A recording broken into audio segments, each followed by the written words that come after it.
diplomatic efforts must be supported and given space to achieve the desired results. The UAE also stresses the importance of maintaining security and stability, as well as the central importance of the Minsk agreements and the need to adhere to them and ensure their implementation. This will contribute to reaching a comprehensive regional understanding that maintains the security and stability of the concerned concerned countries and addresses all their legitimate concerns. Third, escalation must be avoided as it could have a negative impact on civilians and exacerbate the fragile humanitarian situation in eastern Ukraine. In this spirit, we stress the importance of considering the humanitarian needs of civilians and of preventing the deterioration of the humanitarian situation in the region. Fourth, respect for and adherence to international law is essential to ensure that the situation in Eastern Europe does not deteriorate further. We also stress the importance of these principles of sovereignty, territorial integrity, and good neighborliness, which are indispensable for the maintenance of international peace and security.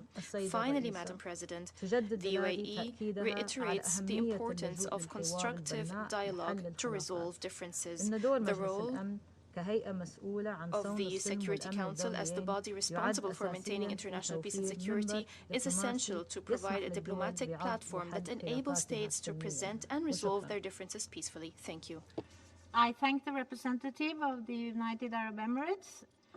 I shall now make a statement in my capacity as representative of Norway. Let me start by expressing Norway's strong support for Ukraine's sovereignty and territorial integrity within its internationally recognized borders.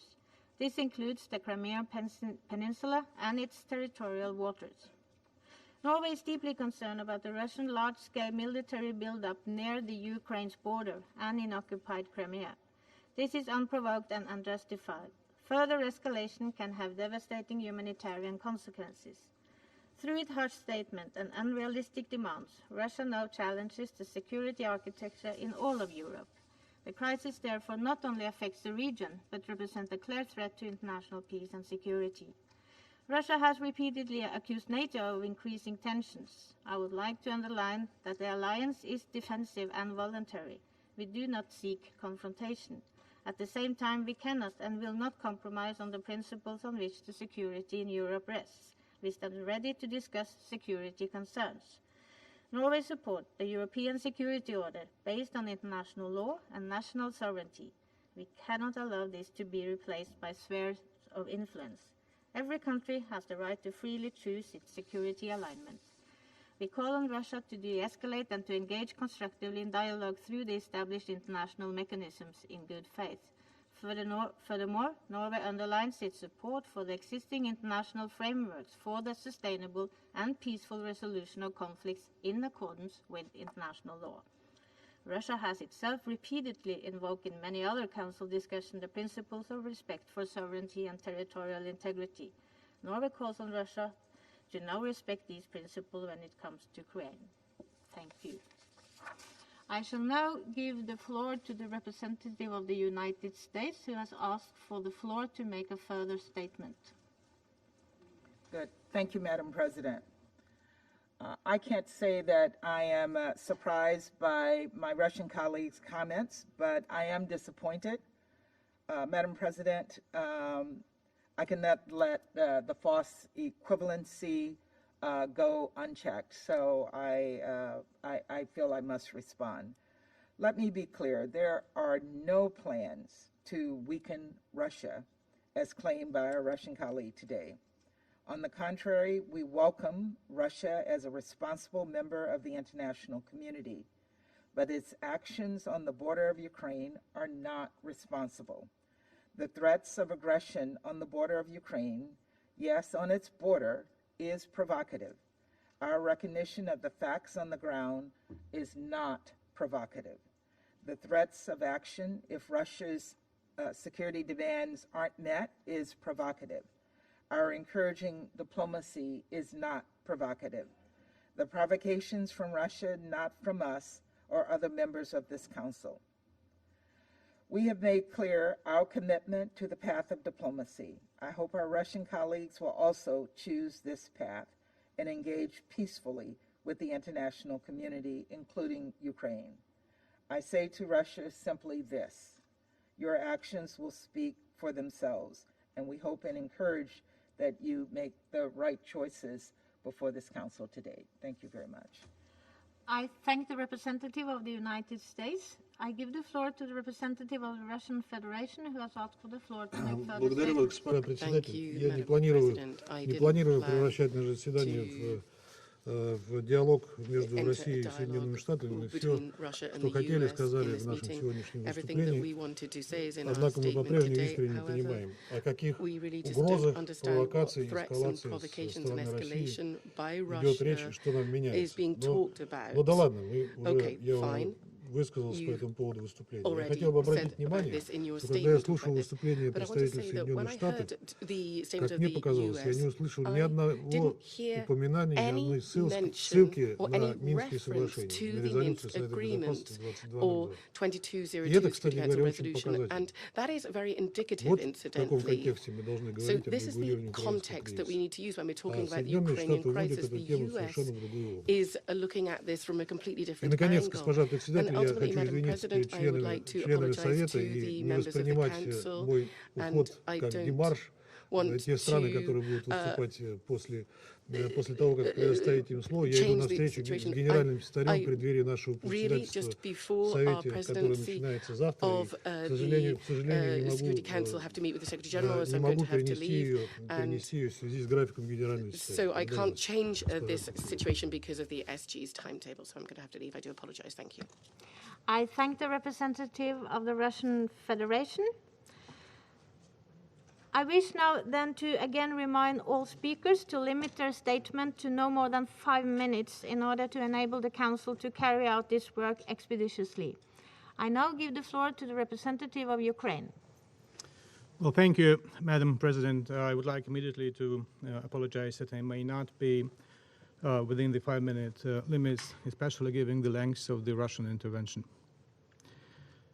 I would like to express my gratitude to the Norwegian presidency for calling this briefing of the Security Council, of the need of which I spoke exactly a fortnight ago with Her Excellency Foreign Minister of Norway during our meeting here in New York.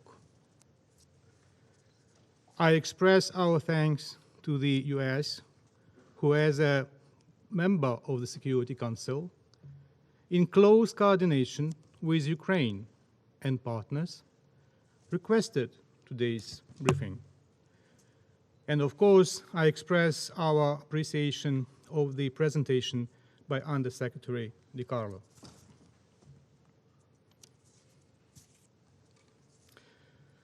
It's a duty and need for the Security Council to be fully informed in case of grave threats to international peace and security. What is going on along the border with Ukraine, where the Russian Federation continues its military buildup, falls under the above qualification. It is important that Ukraine's vote is heard today in the Security Council and is not lost in translation when the position of my country has been delivered by a foreign ambassador in the Russian language. I would ask the deputy of Vasili Alexeyevich to tell him that my leadership speaks its language, has its own ambassadors and spokespersons. So there is no need to interpret the words of Ukrainian officials in a foreign language, especially if it is done the way Humpty Dumpty, Shaltai Baltai, spoke of the meaning of the words. Even if Lewis Carroll appears to be a favorite writer of the Russian top diplomats.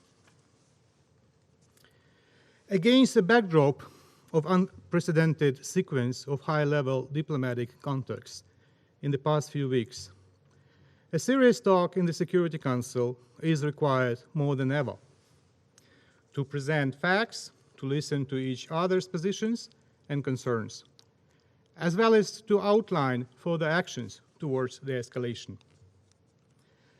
The fact is that nowadays about 112,000 Russian troops have been amassed around Ukraine's borders and in Crimea.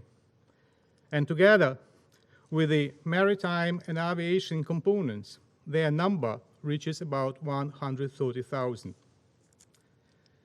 Another fact is that the Russian troops are also being deployed to Belarus for the Union Resolve 2022 joint drills to be held on 10 to 20th February. They include, in particular, Iskander missile divisions, S-400 Triumph and Panzer anti-aircraft systems, Sukhoi 35 Generation 4++ fighters. On top of that, on 26 January, the Russian fleet started another military drill in the Black Sea with involvement of frigates, patrol ships, missile ships, assault landing ships, and minesweepers. This reminds us of the ongoing heavy militarization of the temporarily occupied Crimea, the Black Sea, and the Sea of Azov by Russia, which poses a serious threat to Ukraine, all littoral states, and their wider region. Significant reinforcement of combat capabilities of the Russian occupation forces in Donbass is another worrying trend. Currently, these formations consist of up to 35,000 personnel, including around 3,000 servicemen of the Russian armed forces on command posts and in other critical combat positions. In the border areas outside government-controlled illegal border crossings by cargo trains and truck convoys delivering arms supplies to the Russian armed formations in Donbass is a routine practice.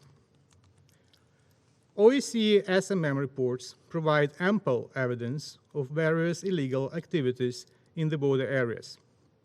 No surprise, the restrictions of the OSCE SMM freedom of movement are on the increase, in particular in non-government controlled areas close to the Ukraine-Russia border. On the 22nd December 2021, the Trilateral Contact Group reached another understanding on resuming the ceasefire regime. Nevertheless, shootings, shellings, sniper fire on Ukrainian positions, and systematic use of attack UAVs against Ukrainian troops have not stopped. We have lost 12 servicemen killed in action and 14 wounded since 22nd December 2021. Just a few days ago, on January 25, armed formations of the Russian Federation once again attacked the positions of the armed forces of Ukraine in the area of Pishevik, Donetsk region, using an attack UAV. VOG-17 fragmentation grenades dropped from the UAV resulted in severe injuries to 2 Ukrainian servicemen.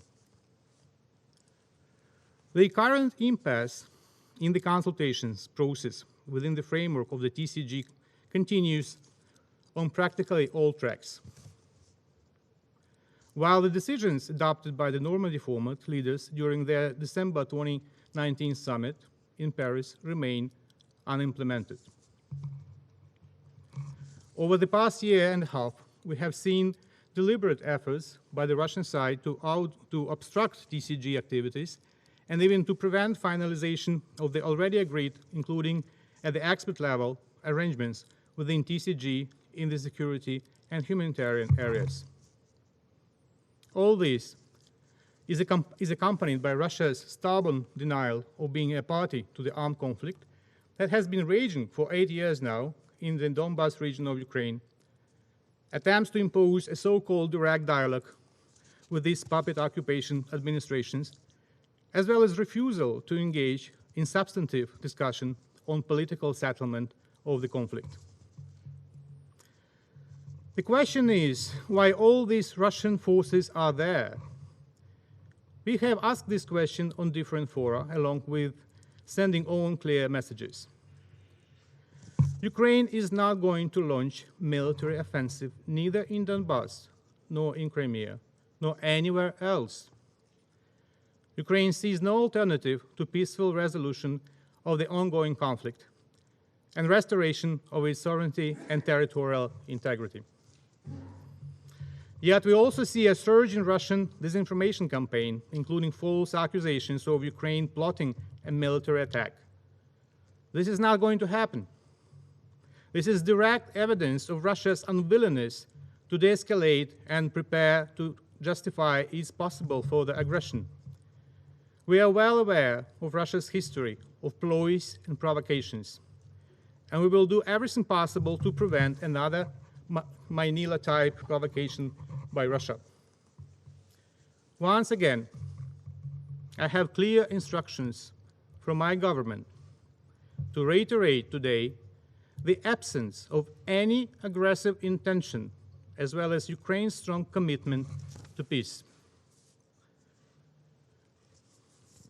Today we have heard from the Russian side that they do not intend to launch a war against my country, although one should rather speak about to launch a new phase of the Russian aggression.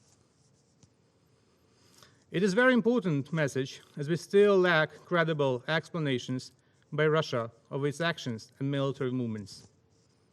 Based on experience, we cannot believe Russian declarations, but only practical moves on withdrawal of troops from the border.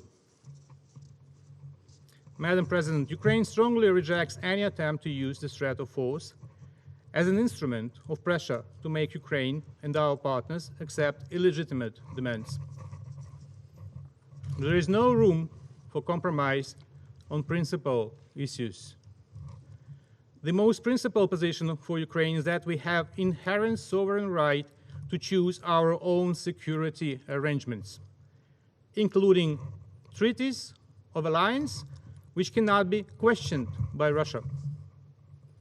Moreover, this right is enshrined in many international legal instruments that Russia itself a party to. Ukraine will not bow to threats aimed at weakening Ukraine, undermining its economic and financial stability, and inciting public frustration. This will not happen, and the Kremlin must remember that Ukraine is ready to defend itself. At the same time, we support the need to keep diplomatic channels with Russia open, if that prevents a shift to military tools. My president has reiterated most recently that he is ready to meet his Russian counterpart. If Russia has any questions to Ukraine, it is better to meet and talk, not to bring troops to the Ukrainian borders and intimidate Ukrainian people. For Ukraine, the first priority today is to achieve a sustainable and unconditional ceasefire in Donbass. The ceasefire regime must be guaranteed, reliable, and on this basis, further steps can be taken. Intensification of the work of the Normandy format, including at the level of leaders of the four countries, is an important prerequisite for next steps towards lasting peace in Donbass. And we are ready to resume Normandy 4 talks in all formats. The recent political advisors meeting on 26 January in Paris, despite many differences, gives a hope for a continuation of the negotiation process, which Ukraine will staunchly support. Madam President, we consider that despite the Russian attempt to impede the briefing from being held, the Security Council and the wider UN membership have received today a very important information that the members of the Security Council need to take an informed decision when appropriate to act swiftly and decisively in employing preventive diplomacy under the Chapter 6 of the UN Charter that rests on the Security Council responsibility to investigate any dispute or any situation which might lead to international friction or give rise to a dispute. After listening to the Russian ambassador today, I would like to ask how long Russia will pursue a clear attempt to push Ukraine and its partners into a Kafka trap. And still, I perhaps should acknowledge that it was important to hear the Russian envoy today, and yet I must end with what my foreign minister has recently said, and I quote, "If Russian officials are serious when they say they don't want a new war, Russia must continue diplomatic engagement and pull back military forces it amassed along Ukraine's borders,